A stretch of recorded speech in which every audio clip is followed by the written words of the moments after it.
వ్యాఖ్యలు చేయడం జరిగింది. ఈ నేపథ్యంలో వారిపై ఆయన ఆగ్రహం వ్యక్తం చేశారు. నెక్స్ట్ కనుక చూసుకున్నట్టయితే సిట్ పెద్ద జోక్, ప్రభుత్వం ఇరుకున పడినప్పుడల్లా లీకులు, అసెంబ్లీలో మాకు పీపీటీ ఛాన్స్ ఇవ్వాలి, మాజీ మంత్రి హరీష్ రావు చిట్చాట్. ప్రధానంగా చూసుకున్నట్టయితే ఏదైతే చిట్చాట్ లో భాగంగా ఇటు మాజీ మంత్రి హరీష్ రావు కొన్ని వ్యాఖ్యలు చేయడం జరిగింది. ఆ వ్యాఖ్యల్లో భాగంగా చూసుకున్నట్టయితే సిట్ పెద్ద జోక్ అని చెప్పి ఎప్పుడైతే ప్రభుత్వంలో ఇరకాటు పెట్టినప్పుడల్లా నోటీసులు వస్తాయంటూ కూడా ఈ మేరకు హరీష్ రావు వ్యాఖ్యానించడం జరిగింది. ఈ నేపథ్యంలో ఆయన కొన్ని వ్యాఖ్యలు చేశారు. సిట్ జోక్ అని చెప్పి అసెంబ్లీలో మాకు పీపీటీ ఛాన్స్ ఇవ్వాలి అంటూ కూడా ఆయన వ్యాఖ్యానించడం జరిగింది. అలాగే ప్రథమంగా చూసుకున్నట్టయితే గనక ప్రభుత్వం ఏదైతే మేము అడిగే ప్రశ్నలకు సమాధానం చెప్పలేకనే ప్రభుత్వం మేము ఎప్పుడైతే ప్రభుత్వాన్ని నిలదీస్తామో అప్పుడు ఖచ్చితంగా నోటీసులు అంటూ కూడా సిట్ ముందుకు వస్తుంది అంటూ కూడా ఈ మేరకు హరీష్ రావు వ్యాఖ్యలు చేయడం జరిగింది. మరి దీనిపై కాంగ్రెస్ ఎలా స్పందిస్తుంది, అలాగే ప్రధానంగా సిట్ ఎలా స్పందిస్తుంది అనేది చూడాలి. నెక్స్ట్ కనుక చూసుకున్నట్టయితే మరొక అంశం చూద్దాం. అసెంబ్లీ అంటే కేసీఆర్ కు ఎందుకంత భయం? తోలు వలుస్తామంటే చూస్తూ ఊరుకోం, డిప్యూటీ సీఎం బట్టి విక్రమార్క ఫైర్. ప్రతిపక్ష నాయకుడిగా ఉన్న కేసీఆర్ గత 2 ఏళ్లలో ఒక్కరోజు కూడా అసెంబ్లీకి ఎందుకు రాలేదని ఉప ముఖ్యమంత్రి బట్టి విక్రమార్క ప్రశ్నించారు. మంగళవారం ఖమ్మం జిల్లా తల్లాడ మండలం పాత పినపాక గ్రామంలో పలు సబ్స్టేషన్ల పనులకు శంకుస్థాపన చేసిన అనంతరం ఏర్పాటు చేసిన బహిరంగ సభలో ఆయన ప్రసంగించారు. అసలు అసెంబ్లీ అంటే కేసీఆర్ కు ఎందుకంత భయం? తాట తీస్తాం, తోడు తీస్తాం అంటే ఊరుకుంటూ కూర్చోమంటూ కూడా ఆయన కీలక వ్యాఖ్యలు చేశారు. మొదటి నుంచి కూడా కాంగ్రెస్ పార్టీ నేతలు గానీ సీఎం రేవంత్ రెడ్డి గానీ ఒకటే క్వశ్చన్ అడగడం జరుగుతుంది. అసెంబ్లీకి రండి, మాట్లాడుకుందాం, అసెంబ్లీలో చర్చిద్దాం, ఖచ్చితంగా ప్రజాక్షేత్రంలో ప్రజా సమస్యల గురించి మాట్లాడదాం అంటూ కూడా ఇటు కేసీఆర్ కి చెప్పడం జరిగింది. మొన్న కూడా కేసీఆర్ బయటకు వచ్చి ఖచ్చితంగా నీటి అంశం మాట్లాడడమే గానీ అనేక అంశాలపై మాట్లాడినప్పుడు కూడా ఇటు సీఎం రేవంత్ రెడ్డి గానీ లేకపోతే ఆ పార్టీ నేతలే గానీ చెప్పడం జరిగింది, మీరు రండి, ఖచ్చితంగా అసెంబ్లీకి రండి, మాట్లాడుకుందాం, ఎక్కడా కూడా మీ గౌరవం తగ్గకుండా చూసుకుంటానంటూ కూడా సీఎం రేవంత్ రెడ్డి లాంటి వ్యక్తులే చెప్పారు. కానీ ఇక్కడ చూస్తున్నట్టయితే ఇటు అసెంబ్లీకి రాకుండా కేసీఆర్ కాలయాపన చేస్తున్నారు.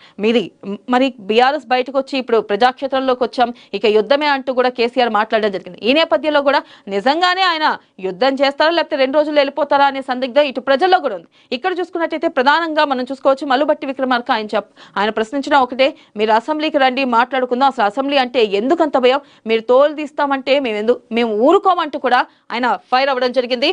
అలాగే ఒకటే చెప్తున్నారు, అసెంబ్లీకి వచ్చి మాట్లాడుకుంటే ఏ అంశాలపై ఏ లోపాలు ఉన్నాయి, అసలు ప్రభుత్వాన్ని మీకు ఈ ప్రజల కోసం మీరు ఏం అడుగుతున్నారో కూడా క్లారిటీగా అడగండి, అసెంబ్లీలో చర్చించుకుందాం, ప్రజాక్షేత్రంలో చర్చించుకుందాం అంటూ కూడా ఆయన ఫైర్ అవ్వడం జరిగింది. నెక్స్ట్ కనుక చూసుకున్నట్టయితే తమిళనాడులో ఎన్నికల సంక్రాంతి పొంగల్ కానుక ప్రకటించిన ప్రభుత్వం రేషన్ కార్డు ఉన్న ప్రతి ఇంటికి 3,000 రూపాయలు. ఇక తమిళనాడులో చూసుకున్నట్టయితే ఎన్నికల సంక్రాంతి మొదలైందని చెప్పుకోవచ్చు. ఏదైతే ఎవరికైతే రేషన్ కార్డు ఉంటుందో ప్రతి ఇంటికి 3,000 రూపాయలు చొప్పున ఇస్తామంటూ కూడా ఇటు స్టాలిన్ చెప్పడం జరిగింది.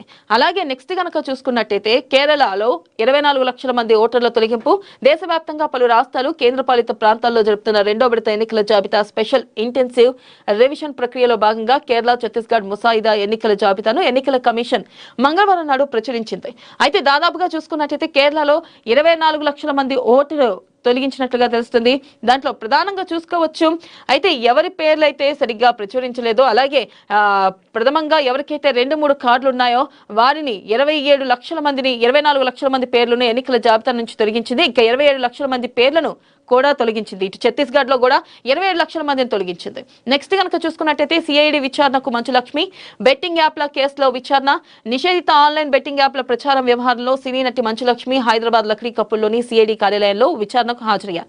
ప్రథమంగా చూసుకోవచ్చు ఏదైతే బెట్టింగ్ యాప్స్ లో భాగంగా నిన్న ఇటు మంచులక్ష్మిని విచారించారు, అలాగే బిగ్ బాస్ ఫేమ్ రీతూ చౌదరిని కూడా విచారించడం జరిగింది. ఈ నేపథ్యంలో చూసుకున్నట్టయితే ఇటు బెట్టింగ్ యాప్స్ ని ఎందుకు ప్రమోట్ చేశారు, దానికి ప్రమోట్ చేయడానికి గల కారణం ఏంటి, అసలు మిమ్మల్ని ఎవరు అప్రోచ్ చేయారంటూ కూడా నిన్న సిఐడి విచారణకు మంచులక్ష్మి హాజరైన నేపథ్యంలో ఇటు సిఐడి అడిగిన ప్రశ్నలకు కూడా ఆమె సమాధానం చెప్పడం జరిగింది. నెక్స్ట్ కనుక చూసుకున్నట్టయితే మళ్ళీ బిర్యానీ టాప్. వరుసగా 10వ ఏడాది అగ్రస్థానం. 2025లో 9.3 కోట్ల బిర్యానీ ఆర్డర్లు. స్విగ్గీ వార్షిక నివేదిక. ప్రధానంగా చూసుకున్నట్టయితే స్విగ్గీ వార్షిక నివేదికలో కూడా మళ్ళీ బిర్యానీ టాప్ లో ఉంది. ఎక్కువగా ఫుడ్ ఆర్డర్ ఏది చేశారంటే బిర్యానీయే. ఈ నేపథ్యంలో కనుక చూసుకున్నట్టయితే 2025లో కూడా 9.3 కోట్ల బిర్యానీ ఆర్డర్లు వచ్చాయి. ఇక లిక్కర్ క్యాపిటల్ గా తెలంగాణ. మద్యం వినియోగంలో దక్షిణాదిలో టాప్. ఒక్కొక్కరు ఏడాదికి సగటున 11,351 మద్యం ఖర్చు. ప్రధానంగా చూసుకోవచ్చు లిక్కర్ క్యాపిటల్ గా తెలంగాణ మారింది. అలాగే ఈ నేపథ్యంలో చూసుకున్నట్టు చూసుకున్నట్టయితే ఒక్కొక్కరు 11,351 రూపాయలు మద్యానికి ఖర్చు చేశారు అంటూ కూడా ఈ మేరకు సర్వేలో తెలిసిందే. నెక్స్ట్ కనుక చూసుకున్నట్టయితే ఈవీల జోరు, భారత రోడ్లపై 2.5 లక్షల టాటా కార్లు, దేశవ్యాప్తంగా 2 లక్షలకు పైగా ఛార్జింగ్ పాయింట్లు. ప్రధానంగా చూసుకోవచ్చు ఈవీ